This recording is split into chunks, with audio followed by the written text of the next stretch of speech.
Devon! Hey, William. Oh my goodness! A while ago, we asked our readers to name their favorite edition of the Eurovision Song Contest since 2010. They were voting up a storm, and the results are in. Should we talk about it? Let's do this!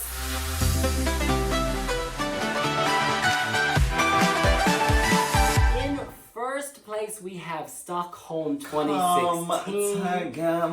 In second place, we have Israel's Tel Aviv, Dare to Dream. Dare to Dream. And then in third place, rounding out the top three, we had all aboard. It is Lisbon in Portugal.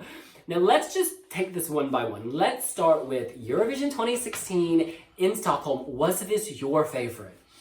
Not my favorite, but my God, what a Eurovision edition it was. First ever Wiwibloggs Jam. Eurovision Taxi. That is Petra! That is Petra! Oh my God! It was also the year that Serhat dropped I Didn't Know. Oh, I mean, say no more.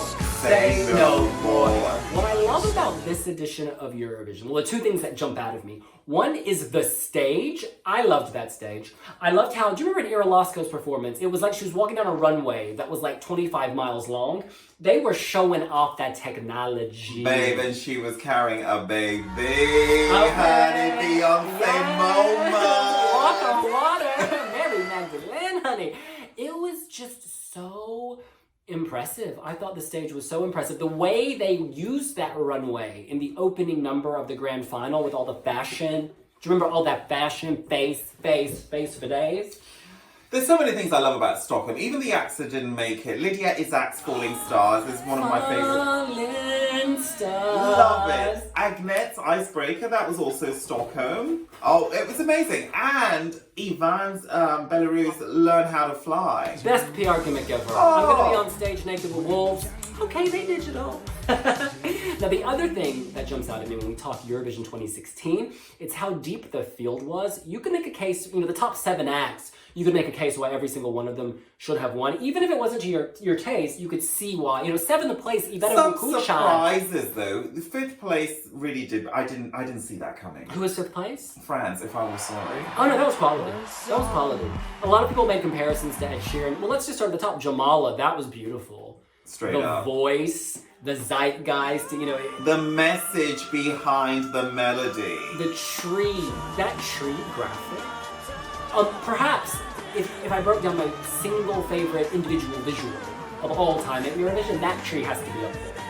I mean, you can switch over. Now, Dami Before we move on to that, even Jamala, post-Eurovision, we went to her concert in London. That summer. I mean, she's excellent, isn't she? She's a true artist, a real visionary. Didn't she say something to us like her gay fans are like her little birds? Oh, and they give love her her. love. She's just, I love her. She's full of love. Second place, Dami Eam. That voice, that staging. I know you weren't as big of a fan. You always go on about Tracking the graphic. which I thought she did fine on. That was just an amazing performance. I think she's coming back to truly slay. Oh my God, Paula Ganova. Oh my God, you just skipped Sergei Lazarev. Oh my God, forgive me. I love that staging was like technologically next level. I mean, that was in 2016. I still don't see people doing that in 2020. I know. I mean, just amazing. Then Polygenova, then France. Who came 6th? Was it Mikhail Spock? Was it? Yeah. Didn't he jump way up? Wow. That was amazing. Mikhail. Why my internet gotta act like this? I think it was. 8th. He was 8th. Who was 6th? Who was 6th? Oh, France, Amir. Oh, yeah. That was good. That was excellent. That was good. The song was He excellent. closed the Wiwibloggs Jam. He was wonderful. Oh my God. The song was excellent. I think the staging is what maybe let him down just a little bit. That was good. And of course, Iveta Vukuchan in 7th place. Oh, hey, it's me, honey. She was, of course, Eurovision's Next Top Model. No, but put all of this together, and you got an amazing edition of Eurovision. In 2013, the Swedes did a good job. They elevated efficient. in 16. They were showing off in 2016. Great. And I'm here for it. I'm here for it. It was amazing. Beyond amazing. It was so good. But look, let's move on to second place. Now, it was very close. It was only like 20 or 30 votes difference. In second place, hashtag Dare to Dream Tel Aviv. Another fabulous Eurovision Oh my edition. God. The fact that it is the edition that still comforts us because we didn't have a 2020. we just have fond memories of Eurovision because of our last Eurovision, which is, Oh my Tel God. Aviv. Great show. Great show. Great songs, Duncan Lawrence Arcade, Italy's Mahmood with Soldi, Luca Hani. She got you. Me. Who was in third place? She got Sergei Lazarev. Oh my God, Scream. It just, so different. Those 4 songs, so different, one after the other.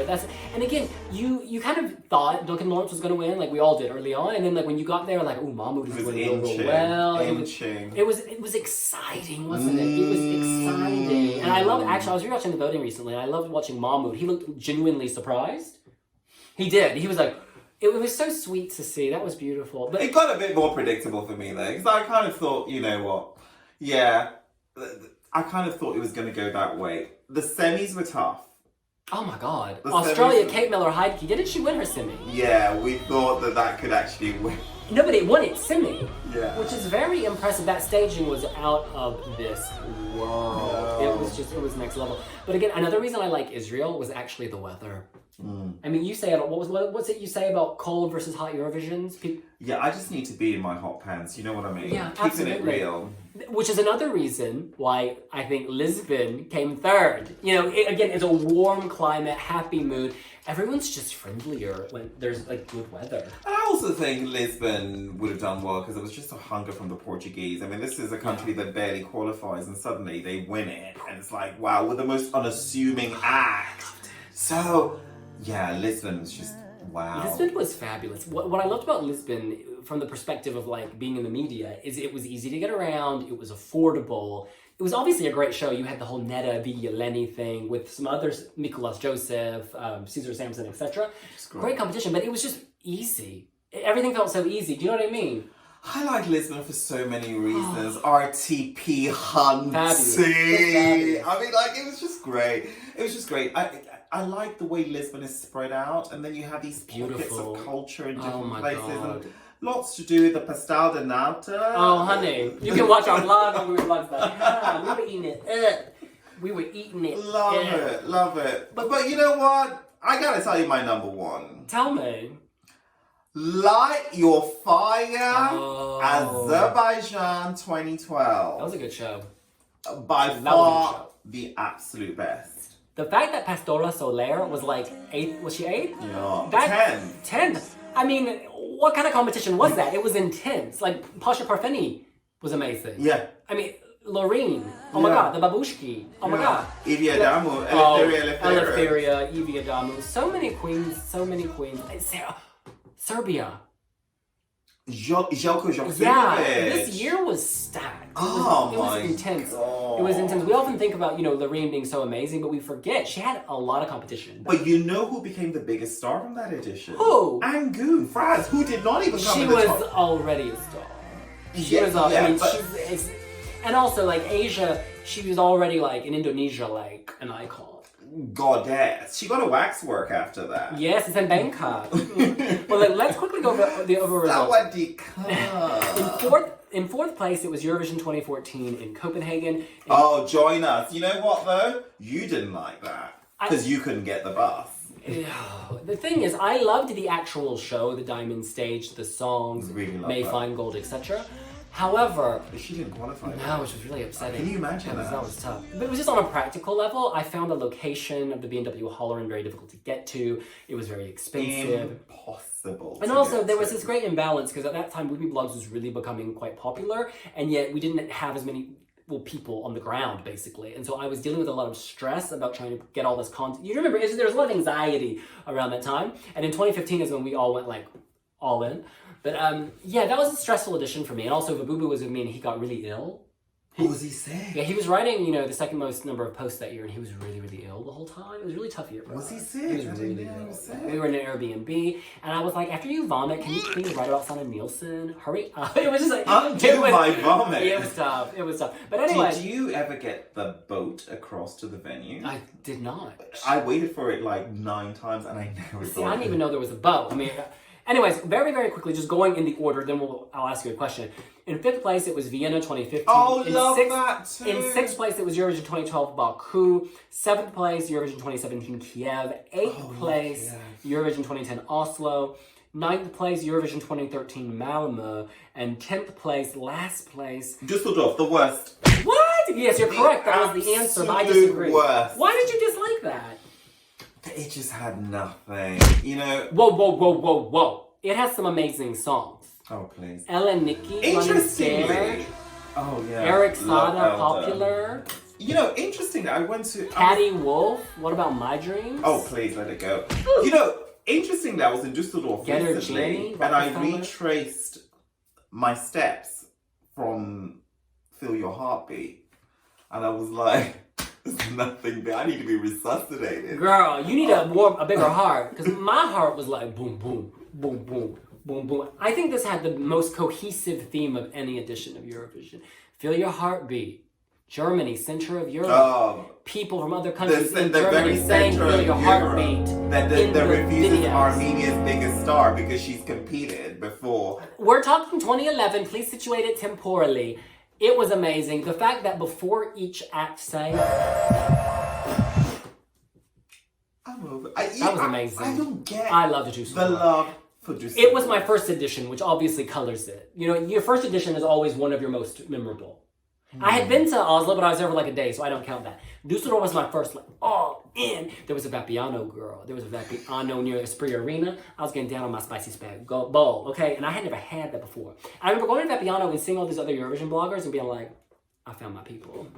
I found my home. You know, RSVP, s'il vous plaît. Répondez, s'il vous plaît. Were you on the sort of, did you take sides on the Jedward versus Blue battle going on? Oh yeah, I prefer Jedward. I thought their song was better.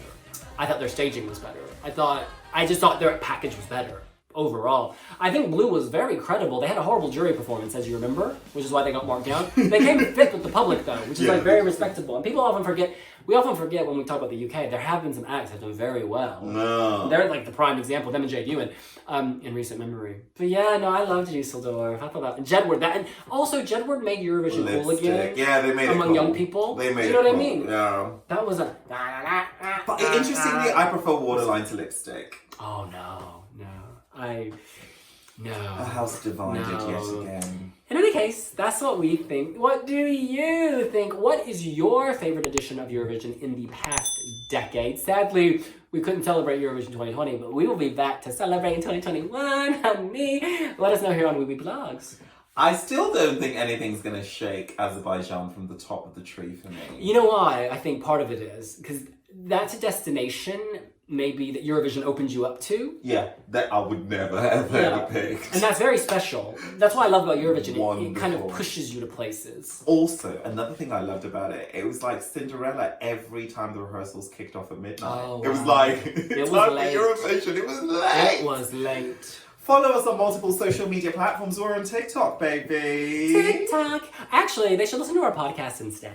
Which is yes. Spotify, Apple, TuneIn, wherever you get your Girl. podcast. Can you show the microphone we use for the podcast? Girl, that's heavy. Just bring it. It's too heavy. In any case, Girl, we'll see you bring later. it. So our Eurovision trophy is dark. It is not crystal, it is this Death Star. In any case, we'll see you later. Bye.